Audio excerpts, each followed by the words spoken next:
नमस्कार, मैं हूं आपके साथ अनुष्का और आप देख रहे हैं न्यूज समाचार जनता की आवाज। आइए रुख करते हैं आज की खास खबरों की ओर। राजधानी लखनऊ से बड़ी खबर, महाकुंभ के सबक भी बहुत, ऐसा क्यों बोले सीएम योगी। महाकुंभ को लेकर वर्ल्ड मीडिया ने क्या क्या कहा, सब बताया। लखनऊ में संगम की रेती पर 13 जनवरी से विश्व का सबसे बड़ा धार्मिक आयोजन महाकुंभ शुरू था। 26 जनवरी फरवरी को महाकुंभ समापन हो गया। महाकुंभ में श्रद्धालु की सुनामी आ गई थी। महाकुंभ में 66 करोड़ 22 लाख श्रद्धालुओं ने संगम में आस्था की डुबकी लगाई।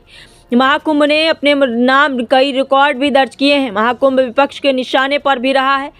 मुख्यमंत्री योगी आदित्यनाथ ने महाकुंभ को लेकर हुई बयानबाजी पर विपक्ष को करारा जवाब दिया है। सीएम योगी ने गीता के संदेश की दिलाई याद। बता दें, सीएम योगी ने विपक्ष पर निशाना साधते हुए कहा, श्रीमद् भागवत गीता में भगवान श्री कृष्ण ने कहा है कि जो मुझे जिस रूप में देखता है, जिस रूप में भजता है, मैं उसको उसी रूप में दिखाई देता हूँ। इसी तरह प्रयागराज महाकुंभ को जिसने जिस रूप में देखा उसे वैसा ही दिखा। महाकुंभ की कवरेज को लेकर सीएम योगी ने कई मीडिया रिपोर्ट्स का हवाला दिया। इसमें सीएम योगी ने बताया कि देश की ही नहीं, दुनिया की मीडिया भी महाकुंभ की भव्यता देखकर अचंभित रह गई। द वॉल स्ट्रीट जर्नल ने कहा कि यह अमेरिका की कुल आबादी से ज़्यादा का आयोजन था। बीबीसी ने कहा महाकुंभ मानवता का सबसे बड़ा समागम था। एक्सप्रेस ट्रिब्यून ने कहा कि यह विश्व का सबसे बड़ा धार्मिक समारोह था। द न्यूयॉर्क टाइम्स ने कहा कि इस आयोजन में न सिर्फ श्रद्धालु पर्यटक ही नहीं, नेता व हस्तियां भी पहुंची। द राइटर्स ने कहा कि यह डिजिटल कुंभ था जिसमें व्यवस्था बनाने के लिए तकनीकी का बेहतर इस्तेमाल किया गया। द गार्जियन ने लिखा है कि ये पर्वों का पर्व था, लोगों की उमंग का उत्साह चरम पर रहा। CNN ने लिखा है कि दुनिया के सबसे बड़े समागम में 60 करोड़ से ज़्यादा लोग शामिल हुए। ये आस्था की अभिव्यक्ति का शानदार नज़ारा था। तो आइए देखते हैं पूरी रिपोर्ट अभिषेक दुबे के साथ। देखिए, श्रीमद् भगवत गीता एक बात कहती है कि ये यथा माम प्रवदन्ते तांस तथैव भजाम्यहम्। यानी श्रीमद् भगवत गीता में भगवान कहते हैं कि जो मुझे जिस दृष्टि से देखता है, जिस रूप में भजता है, मैं उसको उसी रूप में दिखाई देता हूँ। जिसने जिस रूप में प्रयागराज को देखा, महाकुंभ को जिस रूप में देखा, उसको वही दर्शन वहाँ किए और हर तबके के व्यक्ति को उसके अनुरूप वहाँ सामग्री भी मिले। आप देखें, दुनिया के अंदर आप में से बहुत सारे लोग ऐसे होंगे जिन्होंने दुनिया के तमाम न्यूज़पेपर को भी देखा होगा और उन आयोजनों में आप भागीदार भी बने होंगे जिसके बारे में उनकी नेगेटिविटी और उनके द्वारा जो तमाम प्रकार की गलत टिप्पणियां की जाती थी, उनमें अगर आप देखेंगे बहुत सारे ऐसे थे जिन्होंने इस पूरे आयोजन के बारे में जो टिप्पणी की है। द वॉल स्ट्रीट जर्नल जो यूएस की है, उसने कहा है कि यह एक ऐसा आयोजन था जहां अमेरिका की कुल आबादी से ज़्यादा लोग जुटे।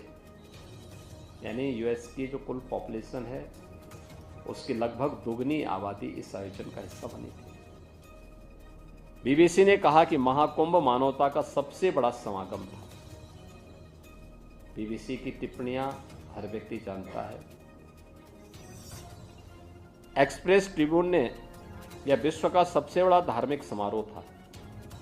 द न्यूयॉर्क टाइम्स ने लिखा है कि आयोजन न केवल श्रद्धालुओं और पर्यटकों, यानी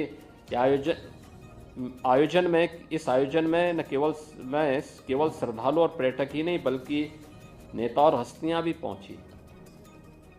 राइटर्स ने लिखा यह डिजिटल कुंभ था जिसमें व्यवस्था बनाने के लिए तकनीक का बेहतरीन इस्तेमाल किया गया। हमने डिजिटल टूरिस्ट मैप भी जारी किया था।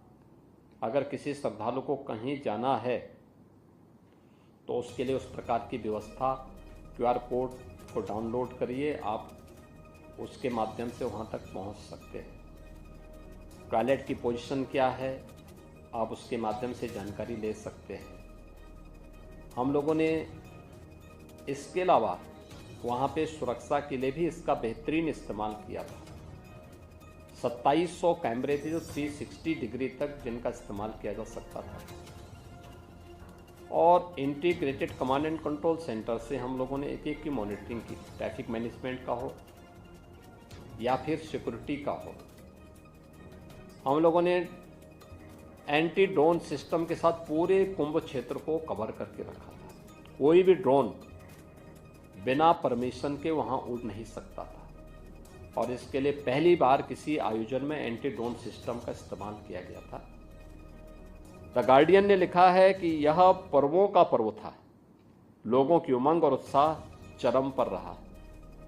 CNN ने लिखा कि दुनिया के सबसे बड़े धार्मिक समागम में 60 करोड़ से ज़्यादा लोग शामिल हुए, यह आस्था की अभिव्यक्ति की शानदार नज़ारा है।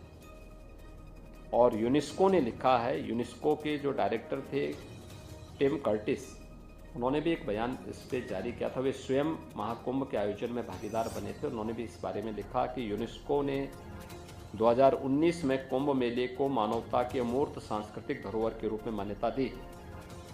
इससे पहले 2023 से इसके सामाजिक, आर्थिक और पर्यावरणीय प्रभावों की निगरानी की जा रही थी।